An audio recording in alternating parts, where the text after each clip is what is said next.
नमस्कार कक्षा 10वीं के प्रिय छात्रों, प्रकल्प फन विद हिंदी में आपका स्वागत है। आज हम स्पर्श के गद्य भाग में से अब कहां दूसरे के दुख से दुखी होने वाले पाठ पर चर्चा करेंगे। इसके लेखक निदा फाजली हैं। निदा फाजली की भाषा सरल और रम्य है। उर्दू के भी शब्द पाए जाते हैं इनके लेख में। इस पाठ में इन्होंने बताया है कि किस प्रकार मनुष्य ने अपने लाभ के लिए प्रदूषण करके इस प्रकृति का नुकसान कर दिया है। किस प्रकार पृथ्वी पहले थी और आज उसका स्वरूप कैसे हो गया है। मनुष्य पहले कैसे था, आज वह कैसे बदल चुका है। इन सब चीजों के बारे में इस पाठ में पढ़ेंगे। चलिए पाठ की ओर बढ़ते हैं। अब कहां दूसरे के दुख से दुखी होने वाले। मेरे चैनल को जरूर सब्सक्राइब कीजिए और बेल आइकॉन भी जरूर दबाइए ताकि जब भी मैं कोई नया वीडियो पोस्ट करूं आपको उसकी खबर मिलती रहे।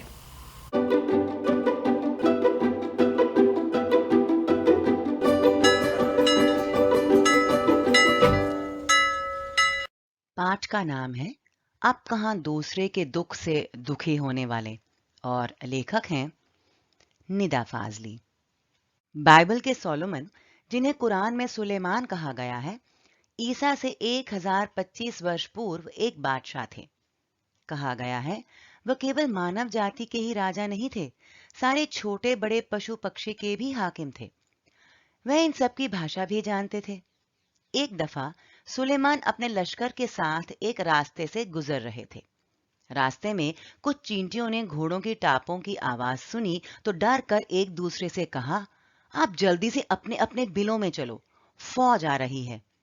सुलेमान उनकी बातें सुनकर थोड़ी दूर पर रुक गए और चींटियों से बोले, घबराओ नहीं, सुलेमान को खुदा ने सबका रखवाला बनाया है। मैं किसी के लिए मुसीबत नहीं हूं, सबके लिए मोहब्बत हूं।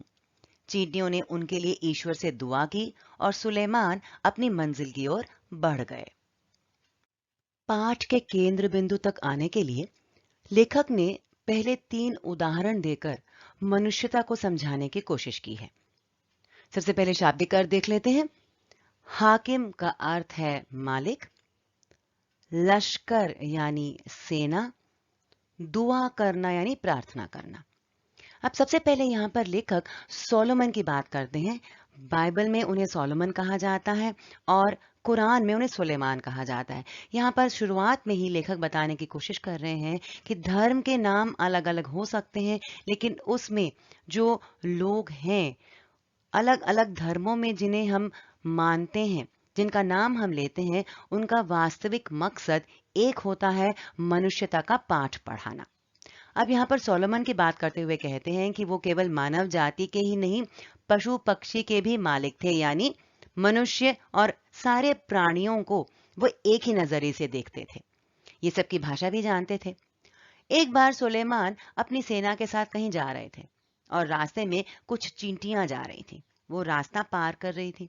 उन्होंने सुलेमान के घोड़ों की टापों की आवाज सुनी तो वो डर गए, क्योंकि अगर घोड़े उस रास्ते से गुजरते तो वे कुचले जाते।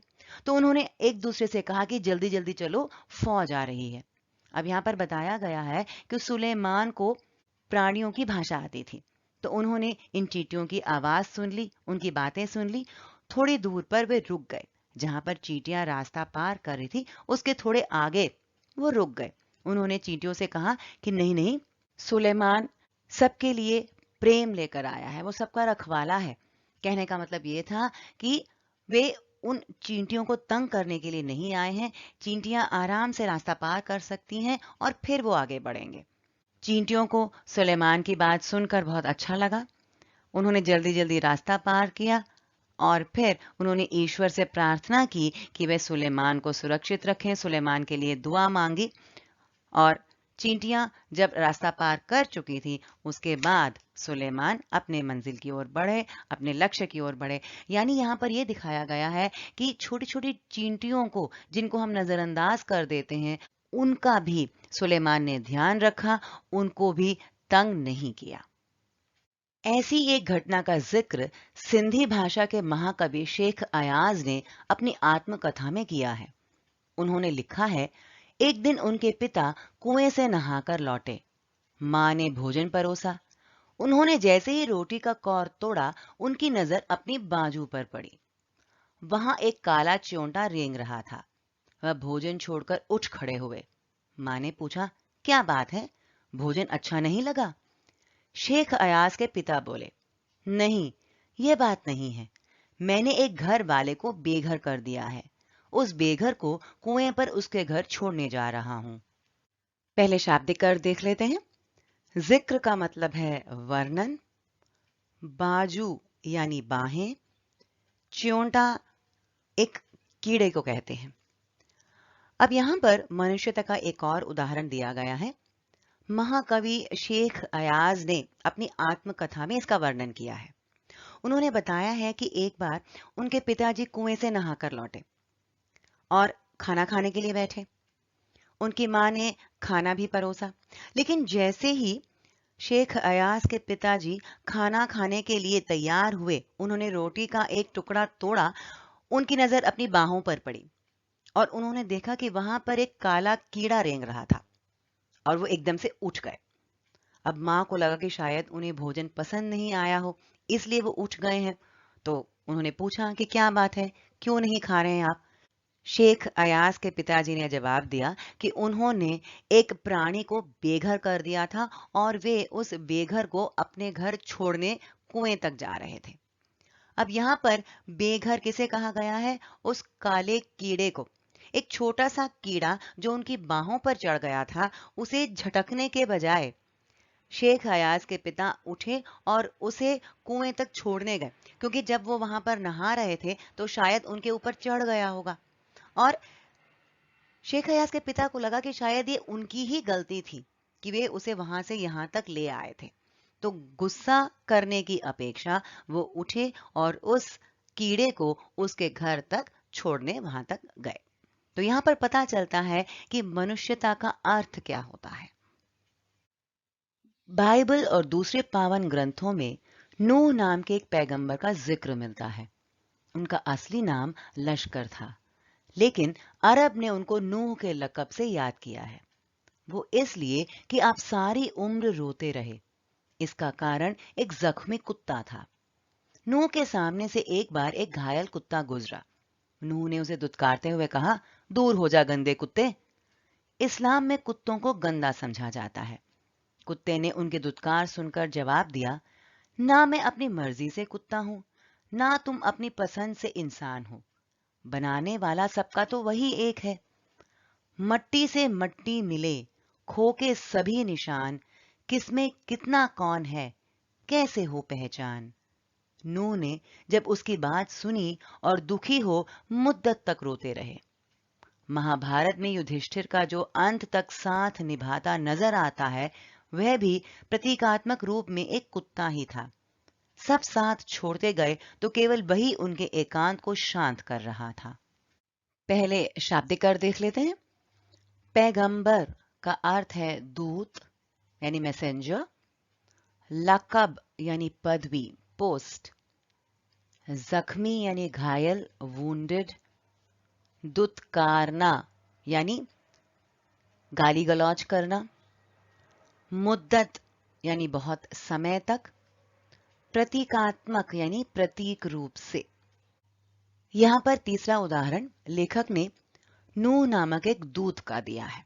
उनका वास्तविक नाम लश्कर था। अब कहते हैं कि ये अपनी सारी उम्र रोते रहे, यानी जीवन भर ये रोते रहे। क्या कारण था इसका? इसका कारण था एक कुत्ता, एक घायल कुत्ता।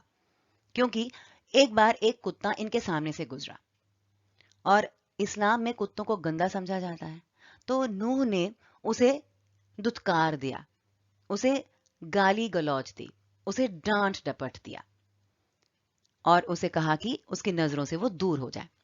अब कुत्ते को यह बात पसंद नहीं आई। उसने वापस जवाब दिया। यह बात समझने योग्य है कि उस जमाने में लोग प्राणियों की भाषा भी समझते थे। तो कुत्ते ने कहा कि ना तो मैं अपनी मर्जी से कुत्ता हूं और ना ही तुम अपनी पसंद से इंसान हो। कहने का मतलब यह था कि कुत्ते ने नूह को बताया कि ईश्वर ने ही सबको बनाया था, चाहे वो कुत्ता हो चाहे वो मनुष्य हो। और ये जो जिंदगी हमने पाई है, ये जो रूप हमने पाया है, ये अपनी मर्जी से नहीं पाया है। ईश्वर ने जो रूप हमें दिया है, हम उसी रूप में हैं। अब फिर आगे उस कुत्ते ने कहा कि ये मट्टी से मट्टी मिले खो के सभी निशान। कहने का मतलब ये है कि कुत्ते ने बताया कि हम सब मट्टी से ही पैदा हुए हैं, मिट्टी से ही पैदा हुए हैं और मृत्यु के बाद इसी मिट्टी में मिल जाएंगे, चाहे वो मनुष्य हो या कोई पशु हो। हर एक प्राणी ने इस मिट्टी से ही जन्म लिया है और मृत्यु के बाद इस मिट्टी में ही मिल जाएगा। और हमारे अंदर कौन से मिट्टी कितनी मात्रा में है हम नहीं जानते। हम मिट्टी से बने हैं, लेकिन हमारे अंदर पशुता की कितनी मिट्टी है, मनुष्यता की कितनी मिट्टी है हम नहीं जानते। इसलिए मनुष्य होने पर हमें अभिमान नहीं करना चाहिए। अब नूह को कुत्ते की यह बात समझ में आई, उनके दिल पे यह बात जाकर लगी और वो बहुत दुखी होकर कई दिनों तक यानी बहुत समय तक रोते रहे। अब यहाँ पर एक और उदाहरण दिया गया है महाभारत का। कहते हैं कि महाभारत में युधिष्ठिर के साथ जो अंत तक दिखाई दिया वो भी प्रतीकात्मक रूप में, प्रतीक रूप में एक कुत्ता ही था। जब वे स्वर्ग की ओर गए थे तो धीरे धीरे, अगर आप लोगों ने महाभारत पढ़ी है तो आपको पता होगा, या जाकर पढ़कर देखिए, उसमें एक कहानी है जिसमें बताया जाता है कि युधिष्ठिर और उनके सारे भाई और उनकी पत्नी स्वर्ग की ओर गए थे और रास्ते में एक एक करके सबने साथ छोड़ दिया था उनका, लेकिन अंत तक उनके साथ एक कुत्ता ही नजर आया था। यहाँ पर यह बताने की कोशिश की जा रही है कि प्राणियों की अहमियत होती है, चाहे वो मनुष्य हो या कोई कुत्ता। दुनिया कैसे वजूद में आई, पहले क्या थी, किस बिंदु से इसकी यात्रा शुरू हुई, इन प्रश्नों के उत्तर विज्ञान अपनी तरह से देता है, धार्मिक ग्रंथ अपनी अपनी तरह से। संसार की रचना भले ही कैसे हुई हो, लेकिन धरती किसी एक की नहीं है। पंछी, मानव, पशु, नदी, पर्वत, समंदर आदि की इसमें बराबर की हिस्सेदारी है। यह और बात है कि इस हिस्सेदारी में मानव जाति ने अपनी बुद्धि से बड़ी बड़ी दीवारें खड़ी कर दी हैं। पहले पूरा संसार एक परिवार के समान था, अब टुकड़ों में बांटकर एक दूसरे से दूर हो चुका है। पहले बड़े बड़े दालानों, आंगनों में सब मिलजुल कर रहते थे, अब छोटे छोटे डिब्बे जैसे घरों में जीवन सिमटने लगा है। बढ़ती हुई आबादियों ने समंदर को पीछे सरकाना शुरू कर दिया है, पेड़ों को रास्तों से हटाना शुरू कर दिया है, फैलते हुए प्रदूषण ने पंछियों को बस्तियों से भगाना शुरू कर दिया है, बारूदों की विनाश लीलाओं ने वातावरण को सताना शुरू कर दिया। अब गर्मी में ज्यादा गर्मी, बेवक्त की बरसातें, जलजले, सैलाब, तूफान और नित नए रोग मानव और प्रकृति के इसी असंतुलन के परिणाम हैं। नेचर की सहन शक्ति की एक सीमा होती है।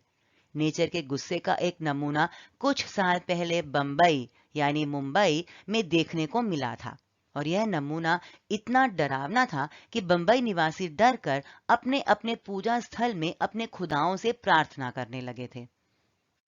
पहले शाब्दिक अर्थ देख लेते हैं।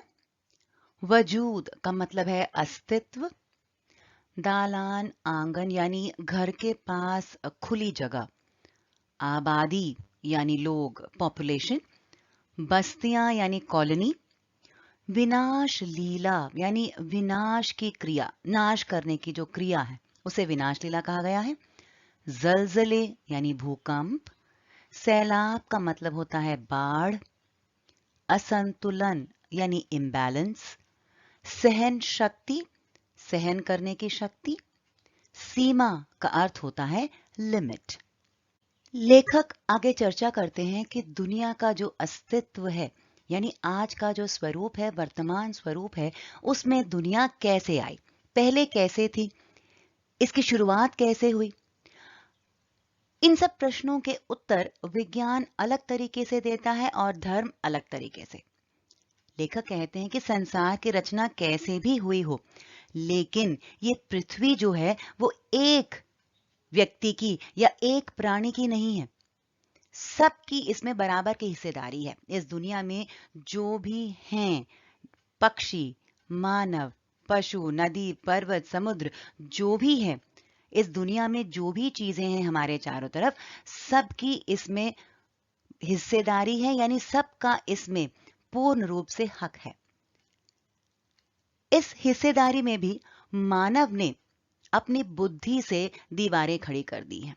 यहाँ समझने वाली बात यह है कि मानव की बुद्धि अन्य प्राणियों से ज्यादा मानी जाती है, लेकिन उसने इस संसार में दीवारें खड़ी कर दी हैं। दीवारें खड़ी कर दी, यह एक मुहावरा है जिसका अर्थ है कि बंटवारा करके रख दिया।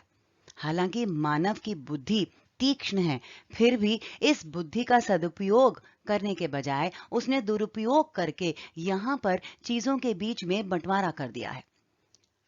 पहले पूरा संसार एक साथ रहता था, एक परिवार के समान रहता था, लेकिन आज ये बढ़ चुका है, ये टुकड़े टुकड़े हो चुका है। लोग एक दूसरे से दूर हो चुके हैं। पहले लोग अपने घरों के दालान आंगन में रहते थे, मिलजुल कर रहते थे, एक साथ रहकर अपने कार्य करते थे, लेकिन अब सब बांट चुके हैं। सब छोटे छोटे डिब्बे जैसे घरों में रहते हैं। पहले लोग संयुक्त परिवार में रहते थे, लेकिन अब सब लोग अलग हो चुके हैं। आबादी बढ़ रही है, दुनिया में आबादी बढ़ रही है, और इसने समुद्र को पीछे सरकाना शुरू कर दिया है। कहने का मतलब ये है कि समुद्र की जो जमीन है उस पर भी घर बनाए जा रहे हैं। मनुष्य की बढ़ती आबादी के कारण उसको जगह की कमी महसूस हो रही है, तो अब वो समुद्र की भी जगह ले रहा है। पेड़ों को काटना शुरू कर दिया है। अब प्रदूषण फैल रहा है। अब प्रदूषण के कारण सारे पक्षी जिन बस्तियों में रहते थे, उन बस्तियों को छोड़कर वे उड़ चुके हैं। बारूदों की विनाश लीलाएं हो रही हैं। बारूद चारों तरफ विनाश लीला कर रहा है। यहाँ पर यह बताया गया है कि प्रदूषण हर जगह फैल रहा है, चाहे वो जल प्रदूषण हो, चाहे वायु प्रदूषण हो, चाहे स्थल प्रदूषण हो, चारों तरफ प्रदूषण फैल रहा है, जिससे कि सबसे ज्यादा हानि पक्षियों को पहुंच रही है। प्रकृति में भी बदलाव आ रहा है, यह भी मनुष्य के कारण ही हो रहा है। गर्मी में ज्यादा गर्मी हो रही है। कहते हैं ना ग्लोबल वार्मिंग, वो मनुष्य के कारण ही हो रही है। गर्मी में ज्यादा गर्मी है। पहले बारिश हमेशा वर्षा ऋतु में होती थी, लेकिन अब जब मर्जी हो जाती है। भूकंप आते हैं, बाढ़ हो जाती है, तूफान आते हैं। हर रोज एक नया रोग मनुष्य को आक्रमित करता है, और यह किसके कारण हो रहा है? मानव और प्रकृति के बीच एक असंतुलन है, इम्बैलेंस है। मनुष्य प्रकृति को जो सम्मान देना चाहिए वो नहीं दे रहा, उसका दुरुपयोग कर रहा है, जिससे कि एक असंतुलन की रचना हो गई है। और इसी कारण जो भी प्रकृति में नाश हो रहा है वो मनुष्य का ही किया धरा है। कहते हैं कि हर एक व्यक्ति के सहन शक्ति की एक सीमा होती है, प्रकृति की भी एक सीमा है। एक हद तक ही हर एक व्यक्ति सहन कर सकता है। उसके खिलाफ जो भी गलत काम हो रहा है, हर एक व्यक्ति एक हद तक ही उसे सहन कर सकता है। प्रकृति का भी यही है। नेचर यानी प्रकृति की भी एक हद होती है, सहन करने की हद होती है। मनुष्य उसको कितना तंग कर रहा है, प्रकृति का कितना नुकसान कर रहा है, इन सब के कारण प्रकृति की सहन शक्ति समाप्त हो गई। और इसका नमूना यानी इसका एक उदाहरण हमें कुछ वर्षों पूर्व मुंबई में देखने को मिला। जो सुनामी आई थी, 15 वर्ष पूर्व जो सुनामी आई थी, वो इसी का एक उदाहरण है। और ये इतना डरावना था, वह समय इतना डरावना था कि सब लोग अपने अपने ईश्वर के पास जाकर प्रार्थना करने लगे कि वे उन सबको इस कष्ट से बचाएं। कई सालों से बड़े बड़े बिल्डर समंदर को पीछे धकेलकर उसकी जमीन को हथिया रहे थे। बेचारा समंदर लगातार सिमटता जा रहा था। पहले उसने अपनी फैली हुई टांगें समेटी, थोड़ा सिमट कर बैठ गया। फिर जगह कम पड़ी तो उकड़ू बैठ गया। फिर खड़ा हो गया। जब खड़े रहने की जगह कम पड़ी तो उसे गुस्सा आ गया। जो जितना बड़ा होता है उसे उतना ही कम गुस्सा आता है, परंतु आता है तो रोकना मुश्किल हो जाता है, और यही हुआ। उसने एक रात अपनी लहरों पर दौड़ते हुए 3 जहाजों को उठाकर बच्चों की गेंद की तरह 3 दिशाओं में फेंक दिया।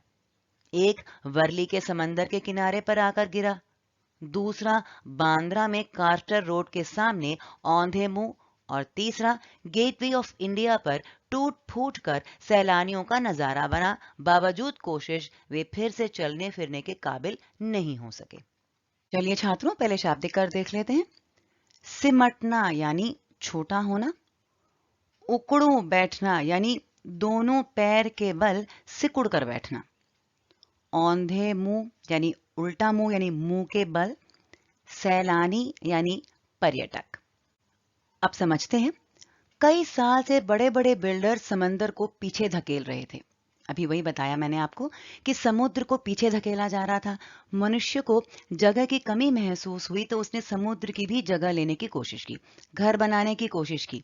अब इससे क्या हो रहा था? समुद्र सिकुड़ता जा रहा था, सिमटता जा रहा था। यह समुद्र की प्रकृति नहीं है। समुद्र खुला रहना पसंद करता है, लेकिन यहाँ पर अब मनुष्य के कारण वो सिकुड़ता जा रहा था। और इस कारण इसका नतीजा क्या हुआ, आगे समझने से पहले मैं एक कमरे का उदाहरण देना चाहूंगी जहां पर एक बच्चा बैठा है। उसके बाद हम ये समझेंगे। अब कल्पना कीजिए कि एक बच्चा बैठा है, अकेला है, एक छोटा सा कमरा है, उसमें अकेला है। बच्चा आराम से टांगें फैलाकर दीवार से सट कर बैठा हुआ कोई काम कर रहा है। अब उस कमरे में 4 लोग और आते हैं। जगह की कमी होती है तो वो अपने फैली हुई टांगों को समेट लेता है। जगह कम है इसलिए वो टांगे समेट कर कम जगह लेता है। उसके बाद फिर थोड़े लोग और आ गए तो वो अपने पैरों के बल बैठता है, यानी अब उसे और भी कम जगह की जरूरत पड़ेगी। अब और ज्यादा लोग उस कमरे में आ जाते हैं तो बच्चा खड़ा हो जाता है, क्योंकि खड़े होने में और कम जगह की जरूरत है। बैठकर पैर फैलाकर आराम से रहते समय जितनी जगह की जरूरत पड़ती है उसे बहुत कम जगह की जरूरत खड़े रहने पर पड़ती है। अब जब खड़े रहने पर भी जगह की कमी महसूस हो, यानी और ज्यादा लोग आ जाएं, कमरा भर जाए, तो बच्चा क्या करेगा? उन लोगों को धक्का देकर बाहर आने की कोशिश करेगा। ये मनुष्य की प्रकृति है, हर एक की प्रकृति है कि जब उसकी सीमा फट जाती है, एक हद तक वो चुप रह पाता है, लेकिन जब वो हद से बाहर हो जाता है तो उसे वहां से भागना ही पड़ता है, निकलना ही पड़ता है। समुद्र के साथ भी कुछ ऐसा ही हुआ। जब मनुष्य ने उसे धकेला तो पहले सिकुड़ा, यानी बहुत समय तक समुद्र चुप रहा, लेकिन जब उसके सहन शक्ति की हद टूट गई, यानी वो सहन नहीं कर पाया, तो उसे बहुत ज्यादा गुस्सा आया। कहा जाता है ना कि जो जितना कम गुस्सा करता है, जब गुस्सा आता है तो उतना ज्यादा वो उफन कर आता है। जो व्यक्ति गुस्सा नहीं करता, गुस्सा आने पर वो फूट पड़ता है। यहां पर समुद्र के साथ भी ऐसा ही हुआ। बहुत दिनों तक, बहुत वर्षों तक समुद्र चुप रहा, लेकिन जब उसकी हद पार हो गई, उसकी सहन शक्ति की हद पार हो गई, तो समुद्र ने भी वही किया जो एक मनुष्य करता है, यानी जो एक साधारण व्यक्ति करता है। और उसे इतना गुस्सा आया कि उसने सुनामी का रूप लिया। जो जहाज समुद्र के ऊपर थे उन्हें गेंद की तरह तीनों दिशाओं में फेंक दिया। और यहाँ पे वही बताया गया है कि एक वर्ली के समुद्र के किनारे पर आकर गिरा, दूसरा बांद्रा में कास्टर रोड के सामने गिरा, और तीसरा gateway of India. Tsunami Mumbai में भयंकर रूप से आया था। यहाँ पर मुंबई की बात की जा रही है और मुंबई के 3 अलग अलग जगहों की बात की जा रही है जहां पर 3 बड़े बड़े जहाज जाकर गिरकर टूट गए थे। टूटने के बाद ये ठीक नहीं हो पाए, पर वहां के पर्यटकों के लिए एक नजारा बनकर रह गए थे। बहुत कोशिश की गई, लेकिन इन्हें फिर से ठीक नहीं किया जा सका। ये जहाज फिर से समुद्र में उतरने के काबिल नहीं बनाए जा सके। मेरी माँ कहती थी, सूरज ढले आंगन के पेड़ों से पत्ते मत तोड़ो, पेड़ रोएंगे।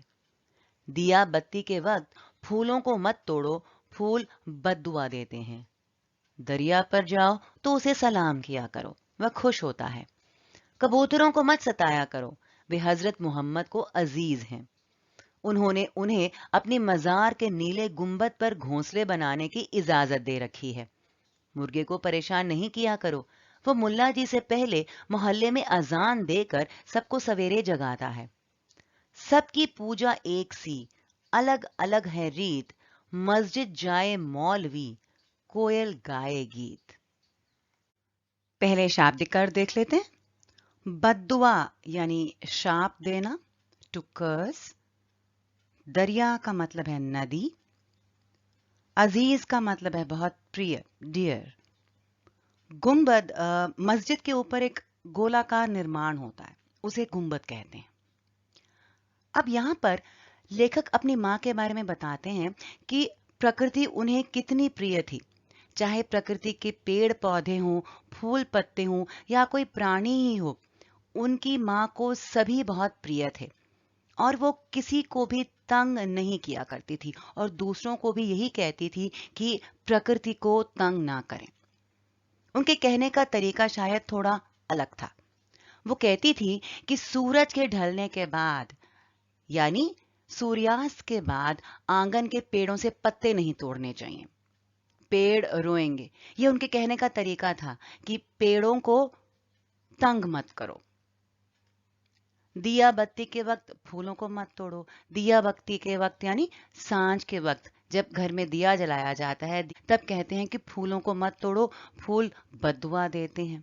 कहने का मतलब ये था कि सूर्यास्त के बाद पेड़ों को और पत्तों को मत तंग करो। यदि नदी के पास जाओ तो उसे सलाम किया करो, यानी नदी को सम्मान देने के लिए कहती थी। नदी हमारे जीवन की आधारशिला है और ये उसे सम्मान देने का तरीका था कि जब उसके पास जाओ तो उसे सलाम करो, वो खुश होता है। उनकी माँ ये भी कहती थी कि कबूतरों को तंग नहीं करते क्योंकि वे हजरत मोहम्मद को बहुत प्रिय थे। अब यहाँ पर लेखक इस्लाम धर्म के थे, इसलिए उनकी माँ ने भी इस्लाम के तौर तरीके के अनुसार अपनी बातों को समझाया है। उन्होंने बताया है कि कबूतर हजरत मोहम्मद को बहुत प्रिय थे, इसलिए उन्हें तंग नहीं करना चाहिए। क्यों प्रिय थे?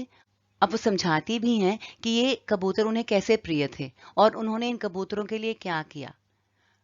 मस्जिद में जो गुंबद होता है, अगर आपने कभी ध्यान दिया हो तो इन गुंबदों के पास ही कबूतर अपना घोंसला बनाते हैं।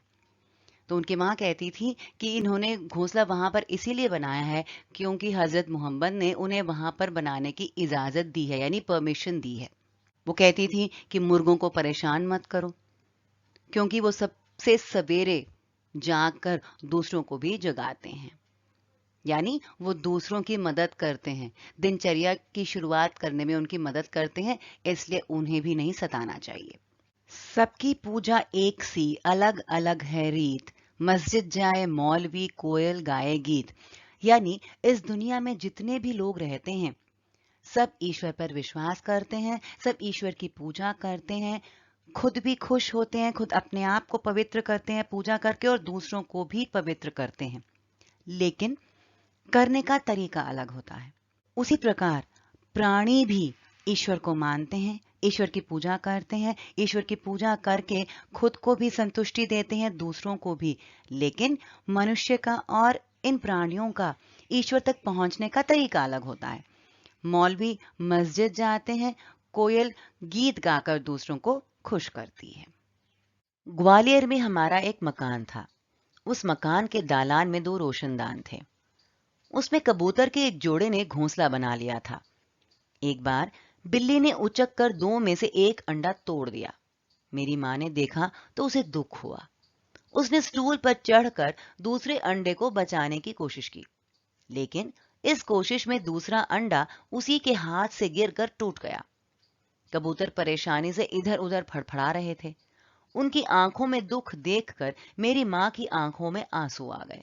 इस गुनाह को खुदा से मुआफ करने के लिए उसने पूरे दिन रोजा रखा। दिन भर कुछ खाया पिया नहीं, सिर्फ रोती रही और बार बार नमाज पढ़ पढ़ कर खुदा से इस गलती को मुआफ करने की दुआ मांगती रही। पहले शाब्दिक अर्थ देख लेते हैं। रोशनदान का मतलब होता है स्काईलाइट, यानी एक खुली जगह, खिड़की की तरह जो दीवार के ऊपर की तरफ होती है। गुनाह का मतलब है गलती, मुआफ, माफ। अब यहाँ पर लेखक ग्वालियर के बारे में बताते हैं। पहले उनका घर ग्वालियर में था। अब उस घर में उनके दालान में यानी घर के आगे की तरफ एक रोशनदान था और उसमें कबूतर के एक जोड़े ने घोंसला बनाया हुआ था। अब बिल्ली ने एक बार उचक कर, अब रोशनदान उतनी ही ऊंचाई पर था कि बिल्ली ने उचक कर उस घोंसले को छूने की कोशिश की और उसमें से एक अंडा लुढ़क कर नीचे गिरा और टूट गया। लेखक की मां ने इसे देखा तो उनको बहुत बुरा लगा कि उस कबूतर के जोड़े का एक बच्चा अंडा ही था लेकिन उसमें से चूजा निकलता, तो इसलिए लेखक की मां को लगा कि एक बच्चा उनका मर गया। उनको बहुत दुख हुआ, तो उन्होंने दूसरे अंडे को बचाने की कोशिश की, लेकिन इस कोशिश में वो नाकामयाब रही और वो अंडा दूसरा वाला भी नीचे गिरकर टूट गया। अब लेखक की मां को इतना बुरा लगा, उनको महसूस हुआ कि उन्होंने बहुत बड़ा गुनाह किया, बहुत बड़ी गलती कर दी। और जब उन्होंने देखा कि दोनों कबूतर उस रोशनदान के पास आकर परेशानी में इधर-उधर पंख फड़फड़ा रहे थे, तो लेखक की मां की आंखों में तो आंसू ही आ गए और इस गलती की माफी के लिए उन्होंने पूरा दिन रोजा रखा। रोजा रखा यानी उन्होंने पूरा दिन कुछ नहीं खाया पिया, बस रोती रही और बार-बार अपनी गलती को माफ करने के लिए प्रार्थना करती रही। एक पक्षी के प्रति जो उनके दिल में सहानुभूति थी, उसी बात को यहाँ पर लेखक ने बताया है। ग्वालियर से बंबई की दूरी ने संसार को काफी कुछ बदल दिया है। वर्सोवा में जहां आज मेरा घर है, पहले यहां दूर तक जंगल था, पेड़ थे, परिंदे थे और दूसरे जानवर थे। अब यहाँ समंदर के किनारे लंबी चौड़ी बस्ती बन गई है। इस बस्ती ने ना जाने कितने परिंदों चरिंदों से उनका घर छीन लिया है। इनमें से कुछ शहर छोड़कर चले गए हैं, जो नहीं जा सके हैं उन्होंने यहाँ वहां डेरा डाल लिया है। इनमें से 2 कबूतरों ने मेरे फ्लैट के एक मचान में घोंसला बना लिया है। बच्चे अभी छोटे हैं, उनके खिलाने पिलाने की जिम्मेदारी अभी बड़े कबूतरों की है। वे दिन में कई कई बार आते जाते हैं और क्यों ना आए जाएं, आखिर उनका भी घर है। लेकिन उनके आने जाने से हमें परेशानी भी होती है। वे कभी किसी चीज को गिराकर तोड़ देते हैं, कभी मेरी लाइब्रेरी में घुसकर कबीर या मिर्जा गालिब को सताने लगते हैं। इस रोज रोज की परेशानी से तंग आकर मेरी पत्नी ने उस जगह जहां उनका आशियाना था एक जाली लगा दी है। उनके बच्चों को दूसरी जगह कर दिया है। उनके आने की खिड़की को भी बंद किया जाने लगा है। खिड़की के बाहर अब दोनों कबूतर रात भर खामोश और उदास बैठे रहते हैं। मगर अब ना सोलोमन है जो उनके जुबान को समझकर उनका दुख बांटे, ना मेरी माँ है जो उनके दुखों में सारी रात नमाजों में काटे। नदियां सींचे खेत को, तोता कुतरे आम, सूरज ठेकेदार सा सबको बांटे काम। चलिए छात्रों, पाठ के आखिरी गद्यांश की ओर चलते हैं। पहले शाब्दिक अर्थ देख लें। परिंदे का मतलब होता है पक्षी। डेरा डालना यानी निवास स्थान बनाना, रहने की जगह बनाना। मचान का मतलब है घास फूस से बना छप्पर। आशियाना का मतलब है घोंसला। यहाँ लेखक ने ग्वालियर से बंबई की बात की है। पहले उनका घर ग्वालियर में था, अब उनका घर बंबई में है। लेखक बताते हैं कि ग्वालियर से बंबई की दूरी ने लोगों के दिल को बदल दिया है। यहाँ पर जगह की दूरी ने लोगों के दिलों में दूरी बना दी है। लेखक के कहने का मतलब है कि जगह अलग अलग है और लोगों के दिल में अब वो बात नहीं, प्रकृति के प्रति, प्राणियों के प्रति, पक्षियों के प्रति वो सहानुभूति नहीं रही जो पहले थी। कहते हैं कि अब वो वर्सोवा में रहते हैं, ये मुंबई में एक जगह है। कहते हैं पहले वहां पर जंगल था, परिंदे थे यानी चिड़िया थी, पक्षी थे, पेड़ थे, क्योंकि जहां पर पेड़ होते हैं वहां पर पक्षी रहते हैं। अब वहां पर पेड़ काट दिए गए थे तो पक्षी भी नहीं थे। समंदर के किनारे बस्तियां बन गई हैं, इसलिए वहां पर पक्षी नहीं रह सकते क्योंकि उनके घर छीन लिए गए हैं। अब ये पक्षी उस जगह को छोड़कर कहीं और जाकर बस गए हैं। अब लेखक के फ्लैट में भी एक मचान है और वहां पर 2 कबूतरों ने अपना घोंसला बना लिया और कबूतर के 2 छोटे छोटे बच्चे भी थे, उसमें चूजे थे उस घोंसले में। उन चूजों को खिलाना पिलाना था और कबूतर उन्हें आकर खिलाते पिलाते थे। अपने बच्चों को खिलाने के लिए इन कबूतरों को लेखक के घर के अंदर की तरफ आना पड़ता था। रोज कई बार आते जाते, क्योंकि जितना एक बार में वो खाना लेकर आ पाते उतना लाते, खिलाकर फिर वापस जाते, फिर खाना लेकर आते, अपने चूजों को खिलाकर वापस जाते। लेकिन इनके बार बार आने जाने से लेखक को और उनकी पत्नी को बहुत परेशानी होती थी, क्योंकि कभी उड़कर जब आते थे तो अपने पंख से किसी चीज को गिराकर तोड़ देते थे। कभी कभी लेखक की लाइब्रेरी में घुस जाते थे और वहां पर कबीर और मिर्जा गालिब को सताने लगते थे। यहाँ पर कबीर और मिर्जा गालिब को सताना यानी उनकी पुस्तकों पर जाके बैठ जाना, पुस्तकों पर जाकर बैठकर उनको गंदा कर देते थे, मलिन कर देते थे। अब इस बात से लेखक की पत्नी बहुत परेशान होती थी और उन्होंने क्या किया, जहां पर इन कबूतरों ने घोंसला बनाया था उसके चारों तरफ एक जाली लगा दी, बच्चों को दूसरी जगह कर दिया, यानी घोंसला उठाकर दूसरी जगह रख दिया, और जिस खिड़की से ये कबूतर अंदर बाहर आते जाते थे उस खिड़की को भी बंद कर दिया। कबूतरों को नहीं मालूम था कि उनका घोंसला उठाकर दूसरी जगह रख दिया गया है।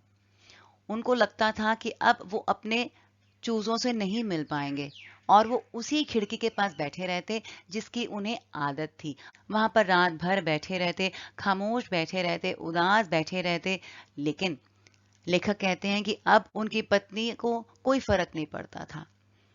लेखक यहाँ पर ये कहने की कोशिश कर रहे हैं कि एक ऐसा जमाना था जब उनकी माँ थी तो उन्होंने एक कबूतर के अंडे को तोड़ दिया था तो कितना बुरा लगा था। उन्हें लगा था कि उन्होंने बहुत बड़ा गुनाह कर दिया और पूरा दिन रोजा रखकर उन्होंने माफी मांगी थी। और अब आज का जमाना है जब उनकी पत्नी ने उन कबूतरों का घोंसला ही उठाकर कहीं और रख दिया। उन कबूतरों को देखती हैं जो खामोश हैं, दुखी हैं, लेकिन उन्हें कोई फर्क नहीं पड़ता, उनके दिल पर चोट नहीं लगती। लेखक कहते हैं कि अब ऐसा जमाना आ चुका है जब ना तो सोलोमन है जो प्राणियों की जुबान को समझे, उनकी भाषा को समझे, उनका दुख समझे और उनका दुख कम करने की कोशिश करे, और ना उनकी माँ है जो इनके दुख में खुद भी दुखी हो जाए। अब आगे ये बताते हैं, नदियां सींचे खेत को, तोता कुतरे आम, सूरज ठेकेदार सा, सबको बांटे काम। लेखक हम सबको यह सीख देते हैं कि हमें धर्म भेद, प्राणी भेद ना देखकर सबको एक समान सम्मान देना चाहिए। वो कहते हैं कि नदियां सींचे खेत को, यानी नदी खेतों को पानी देती है, फसल उगाने में मदद करती है, ये नहीं देखती कि खेत का मालिक कौन है। तोता बाग में जाकर आम कुतरता है, ये नहीं देखता कि किसका बाग है, किस धर्म का बाग है। सूरज ठेकेदार की तरह रोज समय पर उठता है और लोगों को काम देता है, यानी सूरज के कारण ही लोग अपनी दिनचर्या शुरू करते हैं, अपने अपने काम में लग जाते हैं। तो यहाँ पर लेखक कहते हैं कि प्रकृति नियमित रूप से अपना काम करती आ रही है। वह ना धर्म देखती है, ना जाति देखती है, ना यह देखती है कि यह मनुष्य है, कि पक्षी है, कि प्राणी है। वह अपना काम नियमित रूप से करती आ रही है और दूसरों की मदद कर रही है। उसी प्रकार हमें भी नियमित रूप से दूसरों की मदद करते हुए सद्भावना के साथ इस जीवन में आगे बढ़ना चाहिए। आइए छात्रों, अब कुछ संभावित प्रश्न देख लेते हैं। चींटियों और सुलेमान के बीच क्या घटना घटी? शेख अयाज के पिताजी खाना छोड़कर क्यों उठ खड़े हुए? जख्मी कुत्ते ने नूह को क्या सीख दी? महाभारत का उदाहरण किस बात को समझाने के लिए दिया गया है? मनुष्य ने अपने बीच दीवारें कैसे खड़ी कर ली? मानव और प्रकृति के असंतुलन का क्या परिणाम हुआ? समुद्र की तुलना मनुष्य से किस प्रकार की गई है? प्रकृति के प्रति लेखक की मां के प्रेम को किन उदाहरणों से दर्शाया गया है? जगह की दूरी ने लोगों के मन में दूरी बढ़ा दी है, सिद्ध कीजिए। प्रिय छात्रों, इस पाठ को हम विस्तार से समझ चुके हैं। फिर भी कोई शंका, कोई संदेह हो तो जरूर कमेंट सेक्शन में लिखिएगा। अब मैं विदा लेना चाहूंगी। नमस्कार।